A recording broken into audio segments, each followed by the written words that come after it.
Friends, good morning. And welcome to worship on this beautiful Sunday morning here in the historic sanctuary of the Fountain Street Church. My name is Nathan Dannison. I'm the interim minister here, and I'm delighted to welcome you no matter who you are, no matter what you bring through the doors of this place, no matter what's happening in your life. You are welcome, and we are building something together here, and it needs you. It needs you. This morning, I want to encourage everybody to go ahead and take out your cell phone if you have it, and go ahead and take a selfie and post it on social media and tag the church. Actually, what I really want everybody to do at some point in these days, the light is so beautiful in here on Sunday mornings this time of year. If you can take a picture of something beautiful in this space and share it. We're collecting photographs of people, of this building, of this place, and tag Fountain Street Church, and it will make its way to us and share the beauty that's in here with the world out there that needs it so much. Something beautiful this morning. Our flowers are a gift in memory of Nessa McCasey, who passed away 3 years ago. Nessa was a tremendous force for good and an artist and a healer and a member of Fountain Street Church. Our first reading this morning is from her published work, The Container, and I am honored to be able to hold space with all of you who knew her so well. Yesterday, over 5,000 people gathered downtown in Grand Rapids.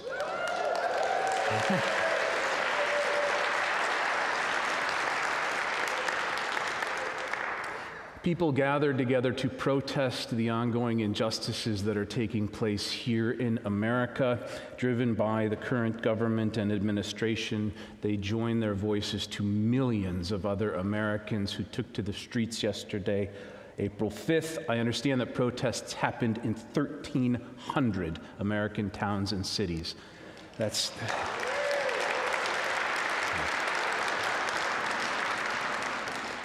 I want to thank, there's too many different groups who meet here who you are involved in, Indivisible, and so many different groups who meet who were part of that, who helped organize that. I want to thank you. I know that many of you were there. I know that some of you were detained. I know that at least one of you was arrested. I know that you are using your voice for good, and I need you to know that your church, Fountain Street Church, sees you, hears you, and is with you in the work that you're doing out there. Use this place as a home for your work, for your efforts. What we have, we share. Fill this place with people. Fill it with people who are ready to work.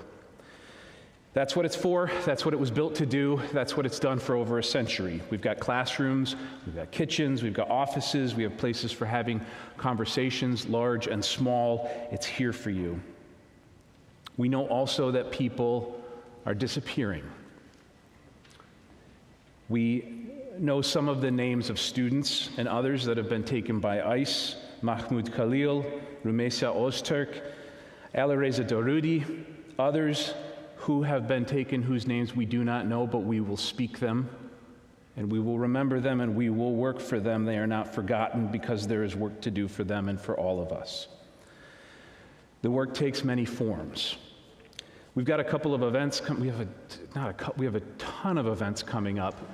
Please download the Church Center app, check the website, and read the chimes. This Friday, we have a great speaker coming. Mark Charles is speaking here this Friday evening at 7 p.m. on Christian nationalism, creation stories, and corn.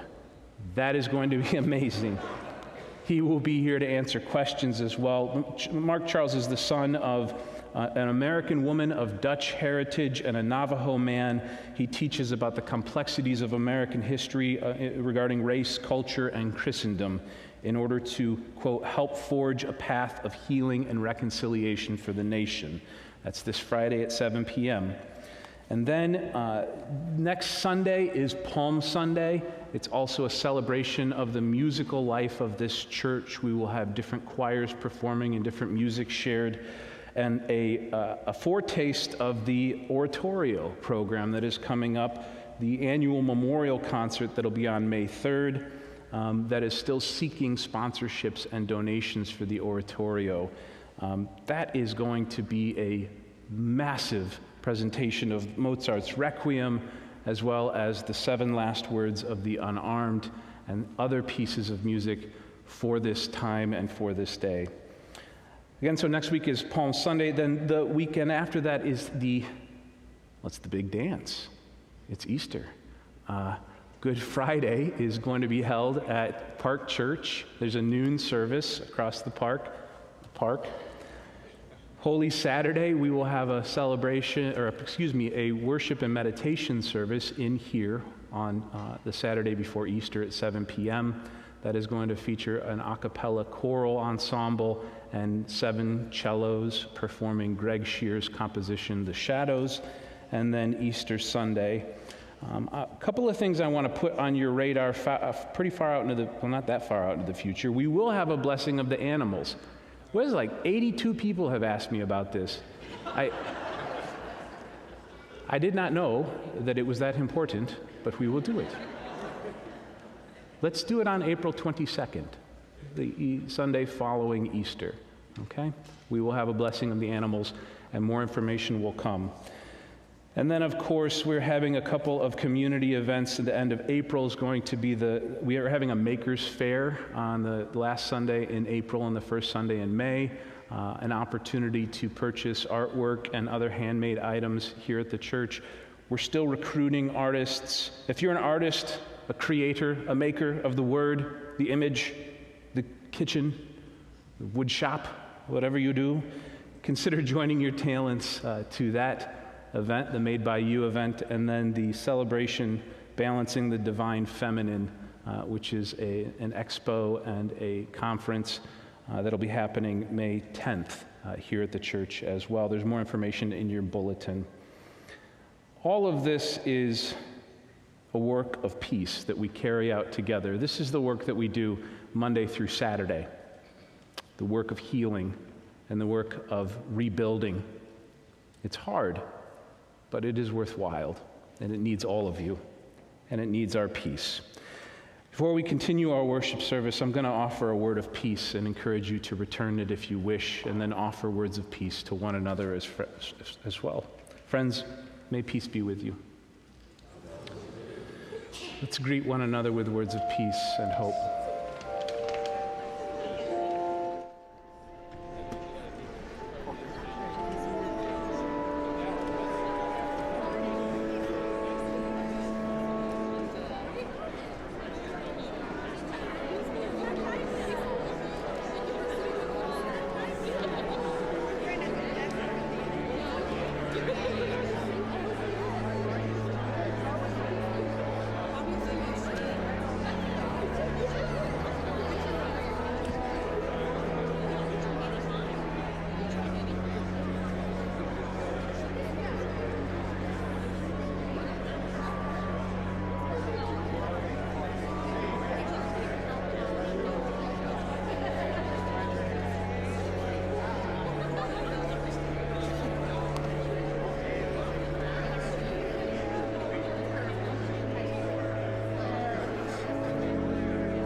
may be seated.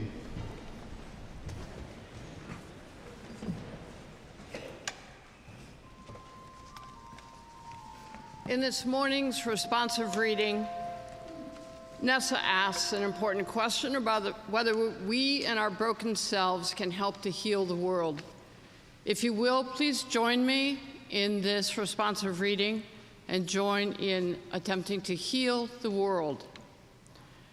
Will it save the world if we let our broken selves pour forth healing? Healing the soil and our hearts with our blood and tears. Spring follows the dark winter in the North Country.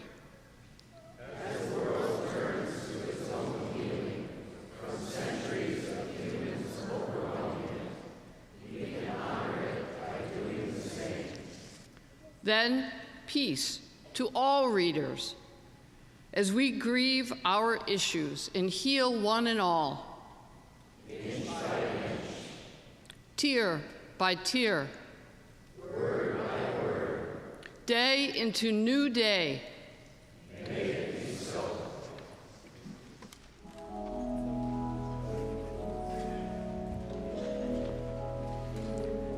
At this time, I want to invite all the children of the church to come forward and join me up front. And you can make your way carefully through here and navigate your way to the seat. A bench. Hey. Good morning.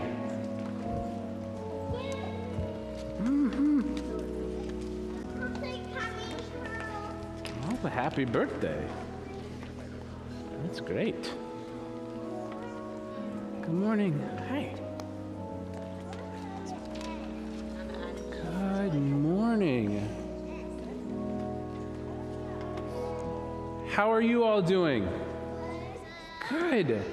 I know that sometimes the things that I preach about and the things that we celebrate in here, also you talk about and you do important research up in character school on those themes. And I think we're talking about Mary. We're talking about the feminine divinity in the Western traditions. That's wonderful.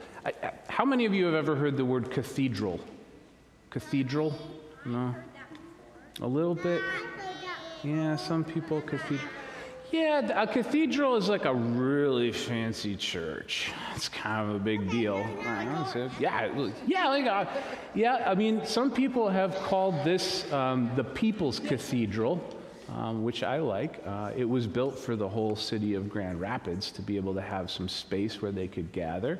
And cathedral is a really old word. We don't exactly know where it came from, but we think it means the seat of the mother. The mother there referred to the Queen of the Sea, Star of the Sea, Mary, the mother of Jesus. And cathedrals were originally dedicated to Mary, who is an important figure in the Easter time. But cathedral spaces are really also built to resemble a beautiful forest, an ancient forest of trees. When you look around here, do you see anything that maybe kind of looks like the trunk of a tree or a big tree or anything? Yes, the organ, the pipes, that's true. Yes, exactly, yep. Yeah, and you see sort of how sometimes you look around. If you look behind you, the balustrades on the arch kind of look like maybe they're like tree branches spreading out and all of that.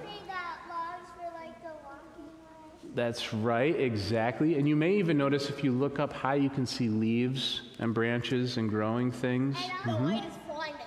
Yes, the light is blinding through the trees.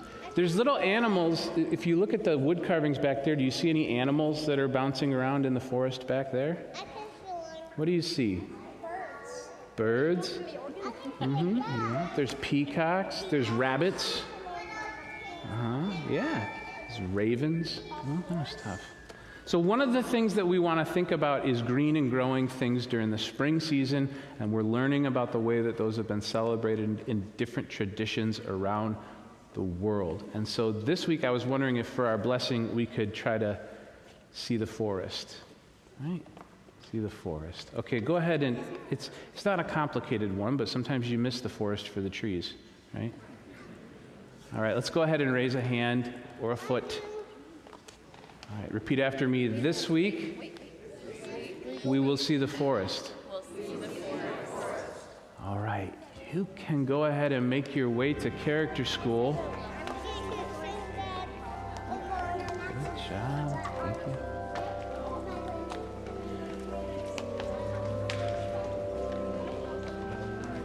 And happy birthday. Okay, a birthday high five, nice.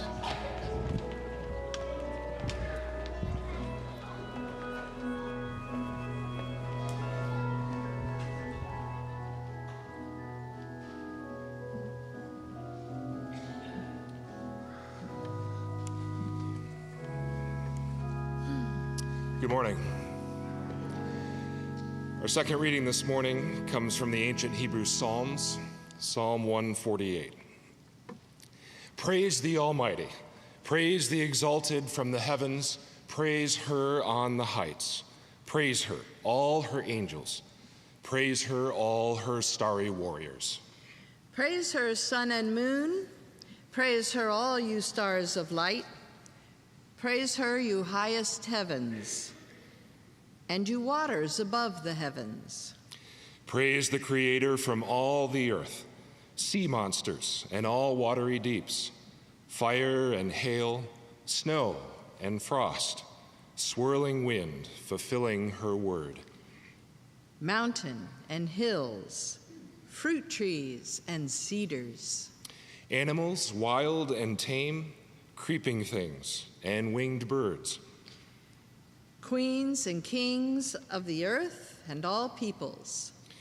Young women and men alike, aged and young together. Let them praise the name of the Eternal, for her name alone is exalted. Her glory is above the earth and the heavens.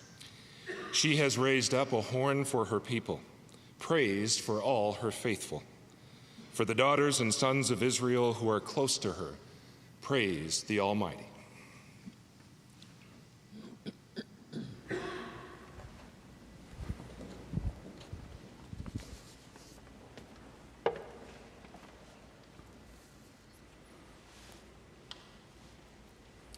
Friends, good morning.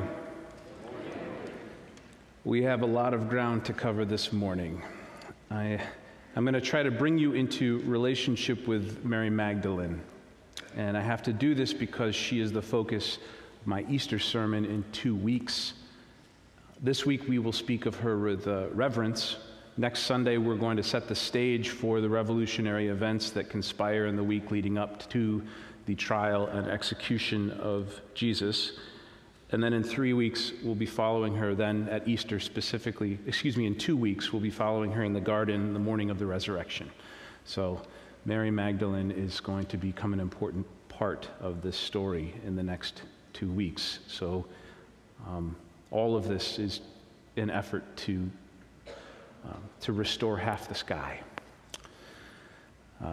Let me pray for myself. Warm, heavy blanket of the night and tower of light, cover me. Amen. So first, a story about another person, a singer-songwriter from New York named Libby Schrader. And all of this that I'm about to tell you, this began about 20 years ago. Libby Schrader was rocketing to success as a singer after she'd put in the time. She was singing and touring, and she was opening for some tremendous groups. Other singers like Ray LaMontagne and India.Arie and Jewel, and bands like Rusted Root. You know, just and Gen Xers are kind of perking up a little bit right now. So Libby reaches a challenging point in her career, and she is a spiritual person, so she wanders into a garden in Brooklyn to meditate and pray. And it so happens that it's a church garden, and there's a statue of the Blessed Virgin Mary, and Libby prays And in her words, she hears a spoken response. This is unreal to her because this is not normal for her. This has not happened to her before. But she hears a response that says that she should bring her troubles to Mary Magdalene. Mary Magdalene. Libby Schrader wrote a song about this experience called The Magdalene. And in the course of writing that song, she began to read about Mary Magdalene, and then she read some more, and she had some questions.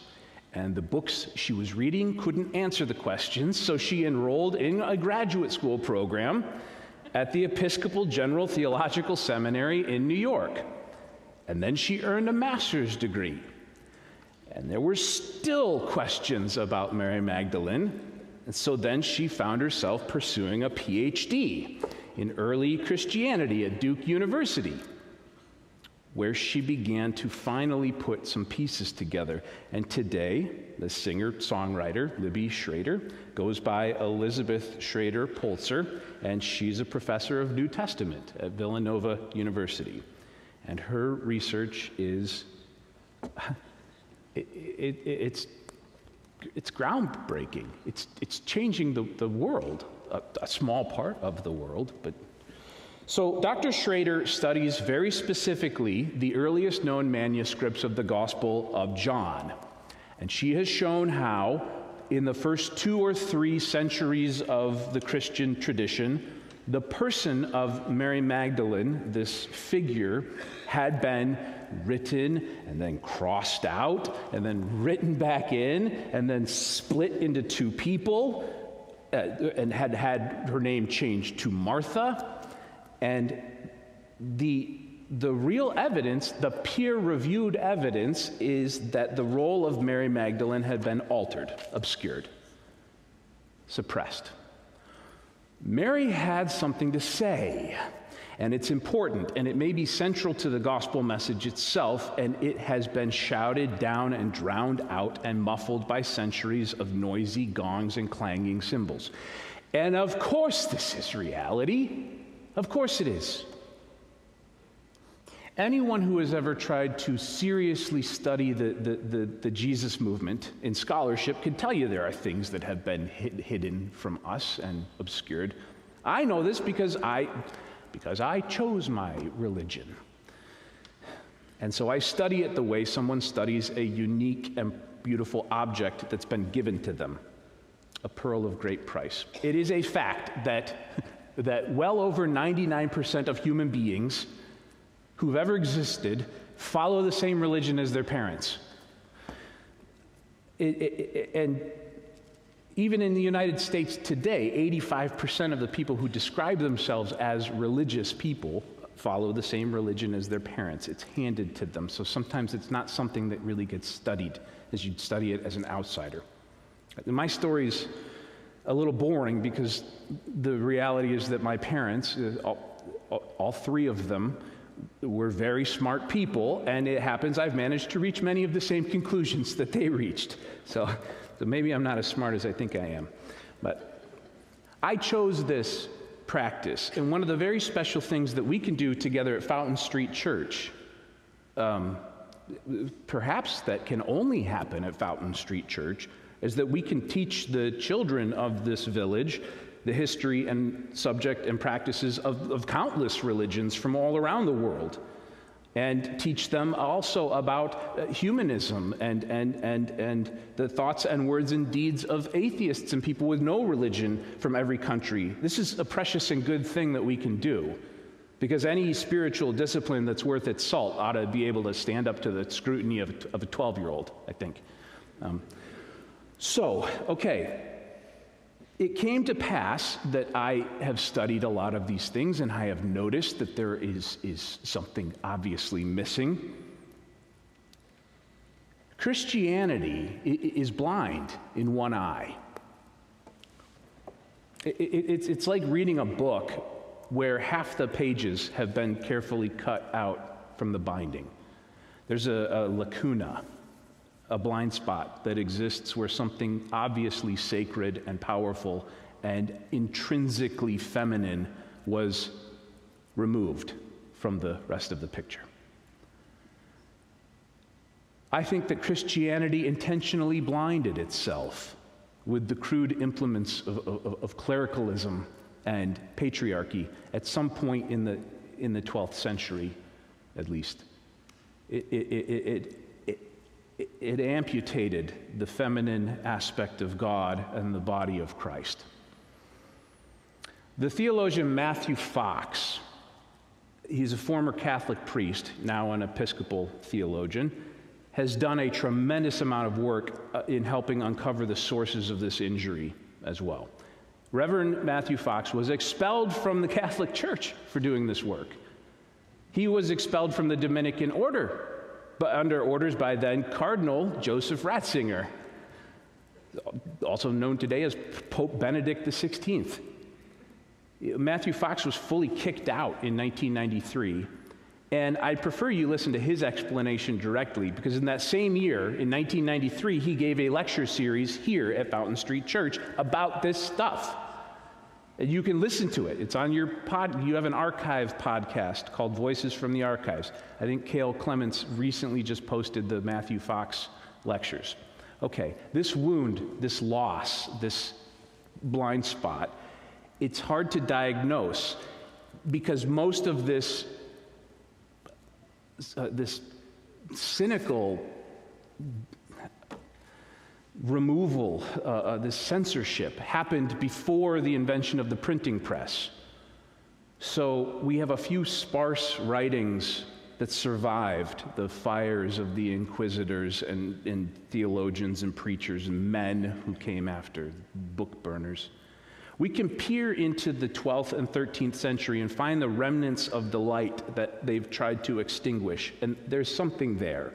Marie Ognier was a saint who rejected the role of helpmate to her husband in order to throw herself into ministry to lepers and sick people and nurse them in imitation of Christ. And she founded a movement of women mystics, the Beguines. And there's figures like Angela of Foligno, who wrote that the whole earth itself is pregnant with God. And Hildegard of Bingen, we have studied her, that's her, had a revelation about God's viriditas, which is an aspect of the divine nature of God that infuses the world with fertility and fecundity and fruitfulness. Women and femininity, it's been carefully and very stupidly excised and removed from Christianity. And Mary Magdalene is at the very beating heart of this. Consider the countless misrepresentations that have been woven into the fabric of Christian mythology about Mary Magdalene, Mary of Magdala, or the Magdalene. The rumor that she was a prostitute. This was a lie fabricated by Pope Gregory I during, of all things, an Easter sermon. And Gregory did this when very few people could read the scriptures for themselves. And so he got away with it. Or that she was a repentant sinner, or that she was from a village called Magdala. No such place existed at the time of Jesus. And the final insult, in my opinion, really came late in the 20th century, beginning really with Martin Scorsese's adaptation of The Last Temptation of Christ. There she's depicted as the dutiful wife of Jesus of Nazareth, as though this was some salacious and transgressive act to elevate the first evangelist to the high and mighty role of wife.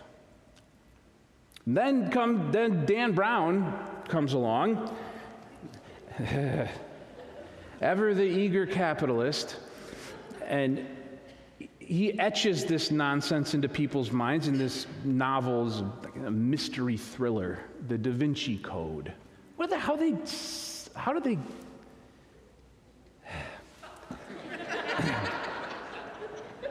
Tom Hanks. Like, really? All right. Oh, so Dan Brown pulls aside the curtain to reveal, oh, not only was she a wife, she was also a mother. My God, Dan Brown, what a revolutionary idea. They've done a number on Mary. No, Mary Magdalene wasn't Jesus' wife or the mother of his children. This is an obnoxious idea to me, this business of the Magdalene being somehow, that she is transgressive by virtue of marriage and motherhood, because it reduces her role once again to some dim reflection of what an undifferentiated man's idea of what makes a woman important.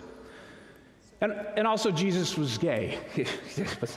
So, no, the women in the New Testament, all of them, every one of them, were heroic, revolutionary figures aside from what role they may have played in relationship to the male characters. This paternalism is reading things into the text that simply aren't there. And perhaps she was a wife, perhaps she was a mother. Though these are utterly beautiful and incredibly difficult things to do with your life, but this wasn't her role. Mary Magdalene was more. She was the incarnate arbiter of the cosmic revelation of life's victory over death. She was literally the first human angelos, divine messenger. If she gave birth to anything, she reached into the pit of human despair and misery and the darkness of the tomb and stole fire from the gods that she gave to humankind. First to Peter and the beloved disciple, who I believe was Lazarus, and then to the rest of the disciples, and then to the world. And for this, I believe, she was given the name by Jesus, the Tower.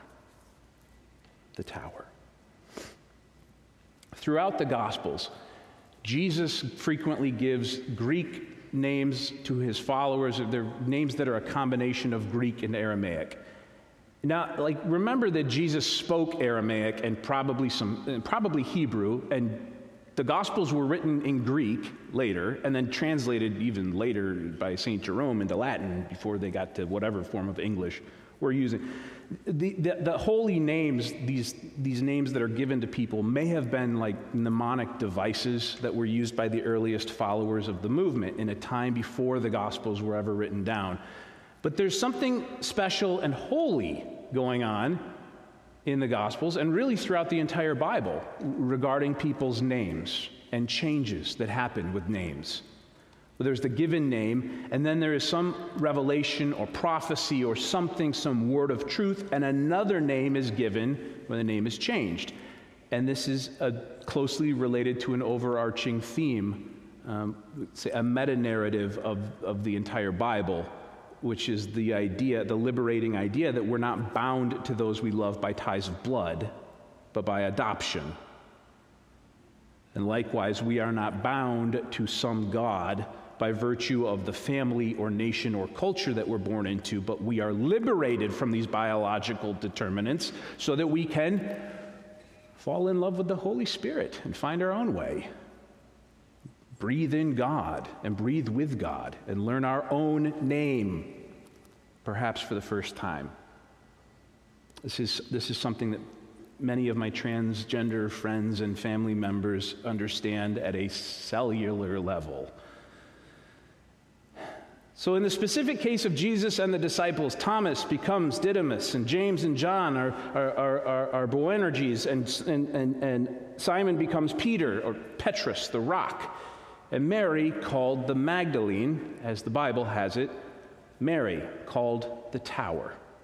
There's no record of any village or region known as Magdala, though the word would later be used to describe villages along the seaside, villages that possessed a lighthouse, named for that building because the word Migdal, from which we get Magdalene, simply means tower.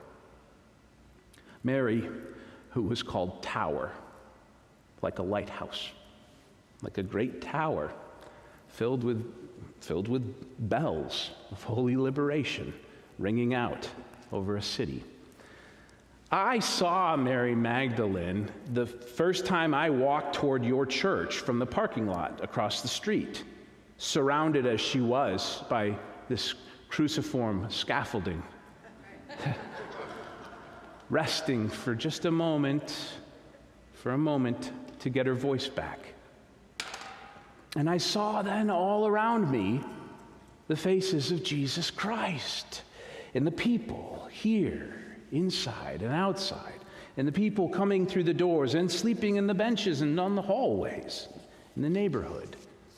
And I remembered in that moment, in the 8th chapter of Luke, it's explained that Mary supported the work of Jesus and the disciples out of her own personal resources, and that in this relationship, 7 demons are driven out of her, and she's healed by a relationship with a new intentional family.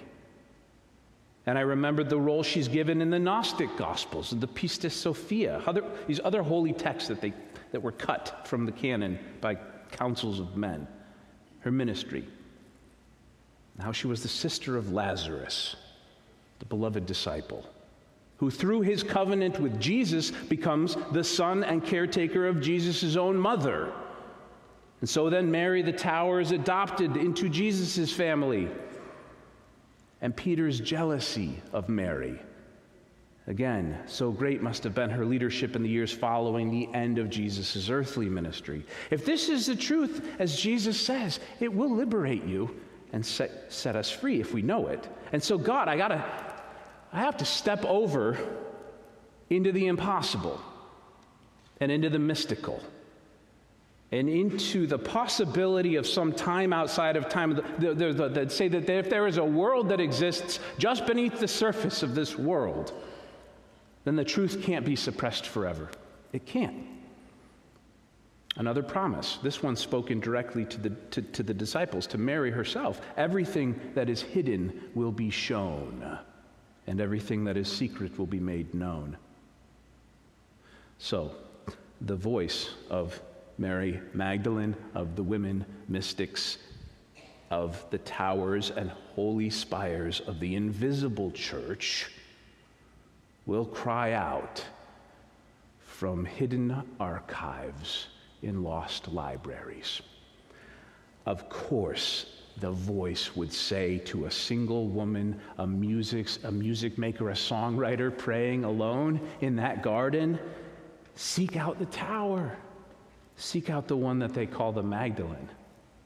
Of course these things will happen, and of course it will liberate men who hunger for nothing but the holy truth, from Meister Eckhart to Matthew Fox. They will sacrifice every honor and privilege given to them by the church to pursue this truth, because the kingdom of heaven is like a treasure that is found hidden in a field.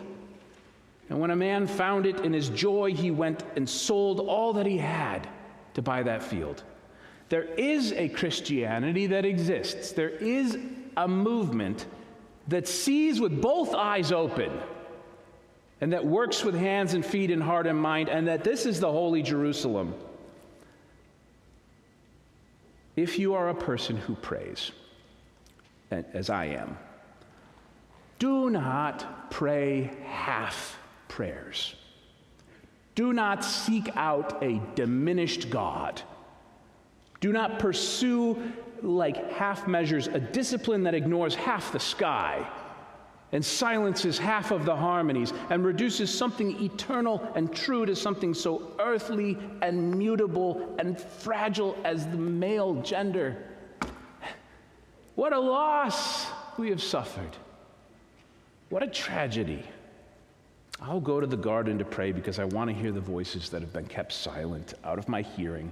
So we've done our part this year. We've been trying since September to bring this complicated idea, the divine feminine, into our worship experience, not as anthropologists or scientists or as, God forbid, museum curators placing this thing under the harsh lights of a laboratory or studying things as people observe objects while they wander through a museum, but to make them real so that we may enter into them cautiously and with our eyes open, as a child walks into the dappled sunlight of a very ancient grove of trees, and to weave this into our worship and practice not as a novelty or to wave the flag of liberalism, as Duncan Littlefair would say, but it's not an experiment, but as one footstep follows the next into the forest.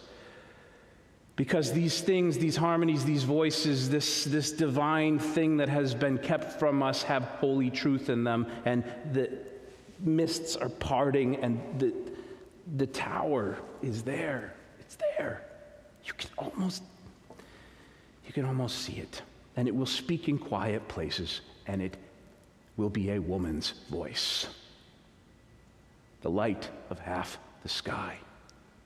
Mary Magdalene, yes, and also countless millennia of voices that this discipline has perhaps forgotten. She traveled a great distance to get here. She has something to say in these dark and difficult days. She has something true to tell us all again. Amen.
100% of the money that we take in the offering plate here at Fountain Street Church goes to the work of justice through our social justice committee, through our mutual aid programs, and through the work that also happens here on campus during the week. And so at this time, I want to invite the ushers to come forward to collect any gifts or offerings that you've brought this morning, and thank you.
Let us sow into the river of time these our gifts, that they may be a light for the future generations, to illuminate the sky and reveal the mother of all.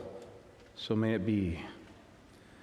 And let us join our voices together in singing a last hymn, Mother of All.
Beloved, go forth into the world courageously. Watch for the tower, behold the light, and seek your truth. Go forth in peace.